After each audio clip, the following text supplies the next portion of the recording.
And joining us from Washington to help us navigate this complexity is Mr. Brent Sadler, the retired U.S. Navy captain and former military diplomat. Welcome, sir, and thank you so much for joining me here today. Thank you for having me on. Thank you. Captain Sadler, from a military diplomacy perspective, how unusual is it to see global security crises handled by such a small, informal circle around the president without a structured NSC process? Well, I think it is unique to President Trump, that is certain. I think you saw in the past U.S. presidents, you've seen similar type of dynamics. Franklin Delano Roosevelt, when it came to industrial policy in the 30s regarding shipbuilding, relied on just one or two folks buried deep in the White House who he knew from his time as the Assistant Secretary for the Navy during the First World War. And under Reagan, there were similar types of dynamics as well, but it was always targeted around very specific issues, mostly in bilateral negotiations in the Reagan era with the Soviet Union. In this case with Trump, I think it's important for the parties on the other side of the table to have high confidence that the people that they're talking with are actually direct representatives or have a direct line to the President of the United States. And I think that is something that many of the commentators here in D.C. forget. It's very comforting if you're on the other side of the negotiating table when a Secretary Rubio or a Witkoff or a Jared Kushner says something, they understand that it carries the weight of the president, who is the ultimate decider. Likewise, if they make an offer, they know it's going to go directly to the president before it gets whitewashed or scrubbed in the many layers of bureaucracy. So I think in the current situation, high-level, high-stakes negotiations, it's the right approach. It's certainly the right approach for the personality of Donald Trump. Politico describes multiple envoys operating simultaneously with Moscow, Kiev, and European capitals. What kinds of risks emerge when negotiations are not centrally synchronized? No, that is a risk when you have too many cooks in the kitchen, as they say. And I think early on with the negotiations with Russia and Kiev over trying to find a ceasefire, I think we saw some of that to apply more pressure overtly through economics and military, or to try to provide a more positive, a carrot inducement. And it never really was resolved except for Putin's constant rejection of the carrot. And so now we're in a situation where I think there is a very unified approach. You've got Secretary Rubio, you got Jared Kushner and Witkoff now all in the same room. General Kellogg, who was also involved, former Army general, is noted to be retiring or moving on from the administration in the new year.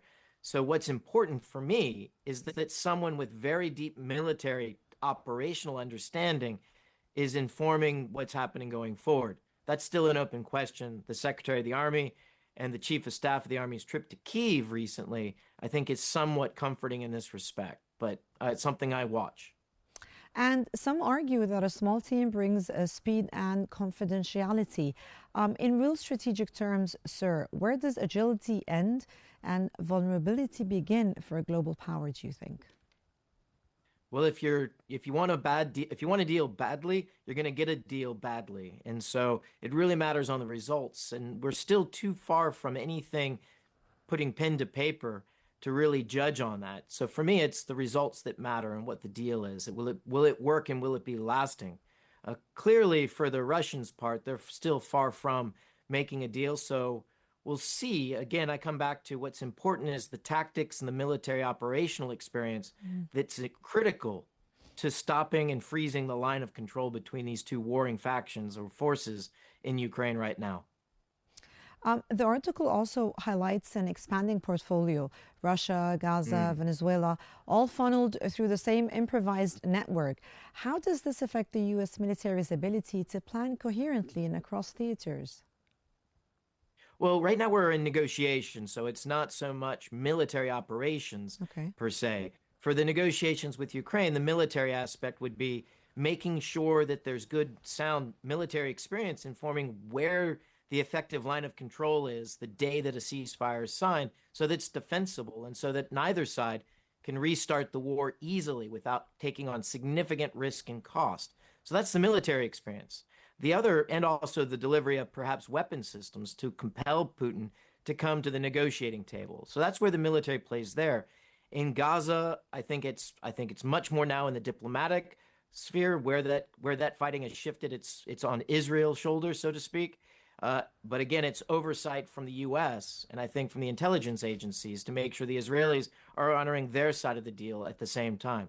What's happening in the Caribbean and Maduro, that's a much more comprehensive situation. You need the military because of ongoing operations. So senior advice. It's clear the chairman of the Joint Chiefs, General Raising Kane, is definitely close to Trump and is advising on that front. On the diplomatic and political, you've got someone who knows intimately the region, and Secretary Rubio, that's also close on this. But this one, what's happening in the Caribbean and again with Venezuela, that's perhaps the one that's most comprehensive, where military, diplomatic, and economic all need to be coming together. But what you say about when allies maybe say that they're caught by surprise, what does this signal about the reputational and coordination costs for the U.S. leadership? Well, again, it's what's in the best interest of the United States. And if an ally has something meaningful to contribute or has a significant stake in the issue directly, I mean, having Germany, I mean, perhaps saying they got caught by surprise is far different than a France being caught by surprise, given proximity to the front lines and the threat from Russia. Uh, and Japan, of course, is very close to the United States. There's been interesting back and forth over statements of the Senkakus and disputes over Taiwan. This is a nature, just a feature of diplomacy. Sometimes it gets taken or addressed later. And again, it's a function of what's in America's best interest and which players have the most to influence or to offer later on. Certainly not a courtesy. Um, well, Captain, many members of the small team come from business or political backgrounds rather than traditional national security careers. What are the implications when deal-making instincts substitute for institutional strategy, do you think? Well, I think some of that played out with the much delayed getting to the point to where we are now. I think we should have been anticipating that Moscow would have been hesitant to enter any ceasefire until the winter muddy season would have potentially set in, and many of the offensives that Moscow has been launching had played out or at least been staunched by Ukraine. So I think we are where we were going to be no matter what. But again, having that deep military understanding is important, as I stated earlier, and something I watch still as the negotiations go forward.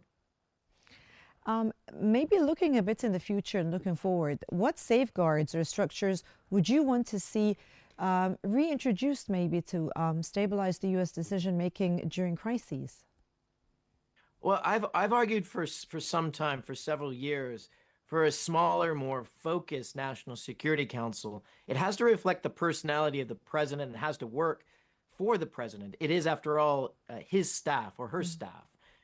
In this case, I think it's important for a president like Trump that it be focused in on results. What are the top 5 objectives or ends that President Trump wishes to deliver on?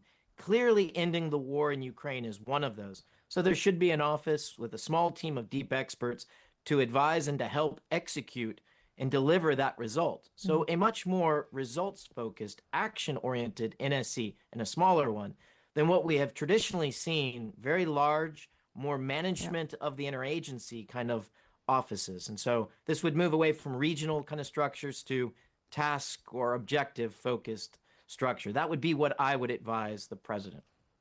Well, Captain Sadler, thank you so much for your insights. A crucial conversation at a crucial moment. Thank you so much.